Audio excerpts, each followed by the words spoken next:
मुझे कोई झुका नहीं सकता। लोकसभा और विधानसभा चुनाव तक मैं अध्यक्ष। नाना पटोले का कांग्रेस के उन नेताओं को जवाब। बीते कुछ दिनों से इस बात की चर्चा है कि आने वाले दिनों में महाराष्ट्र कांग्रेस में बड़े बदलाव होंगे। खास तौर पर महाराष्ट्र कांग्रेस के प्रदेश अध्यक्ष नाना पटोले को अपने पद से इस्तीफा देना पड़ सकता है। इतना ही नहीं, प्रदेश के संगठन में भी बड़ा बदलाव देखने को मिल सकता है। यह खबर भी सामने आई थी कि कुछ दिन पहले महाराष्ट्र कांग्रेस के कुछ नेताओं ने दिल्ली में आलाकमान से मुलाकात कर नाना पटोले की शिकायत की है, जिसके बाद से पटोले को पद से हटाने की अटकलें महाराष्ट्र की राजनीति में चल रही थी।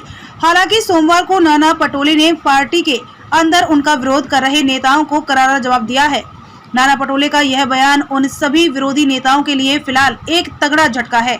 नाना पटोले ने कहा कि मैं झुकूंगा नहीं। महाराष्ट्र में आगामी लोकसभा और विधानसभा चुनाव मेरे नेतृत्व में ही लड़े जाएंगे। बता दें कि नाना पटोले ने कांग्रेस का प्रदेश अध्यक्ष बनने के बाद पार्टी का गुट लगातार उनके खिलाफ दिल्ली आलाकमान के समक्ष शिकायत करता रहा है। राज्य में नाना पटोले और पार्टी में विरोधी गुट के नेताओं के बीच का यह शीत युद्ध अब किसी से छिपा नहीं है। नाना पटोले ने यह भी स्पष्ट किया है कि कांग्रेस नेताओं का एक दल हाईकमान से मिला था, लेकिन उसका मुद्दा कुछ और था। कांग्रेस पार्टी आगामी चुनाव के लिए पूर्ण ताकत से चुनाव लड़ रही है। क्या बोले नाना पटोले? नाना पटोले ने कहा कि महाराष्ट्र कांग्रेस आगामी चुनाव मेरी ही अध्यक्षता में लड़ेगी।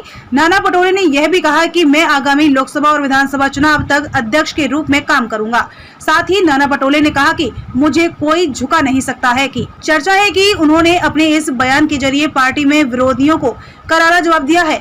आगामी लोकसभा और विधानसभा चुनावों में सभी सीटें जीतने की हमारी योजना शुरू हो गई है।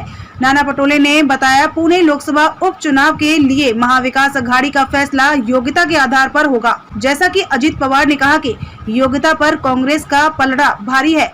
योग्यता पर फैसला करते हैं और पुणे में कांग्रेस की योग्यता है, पटोले ने दावा किया। नाना पटोले ने बीजेपी पर हमला बोलते हुए कहा कि इस देश का अपना एक इतिहास है जिसे बीजेपी इतिहास को खत्म करना चाहती है। हमने कल दिल्ली के महाराष्ट्र सदन में देखा कि अहिल्याबाई होलकर और सावित्रीबाई फुले की तस्वीरें हटाना महिलाओं का अपमान है। महाराष्ट्र की बहादुर महिलाओं ने दुनिया को जो विचार और संदेश दिए, बीजेपी उसे खत्म करने का काम कर रही है।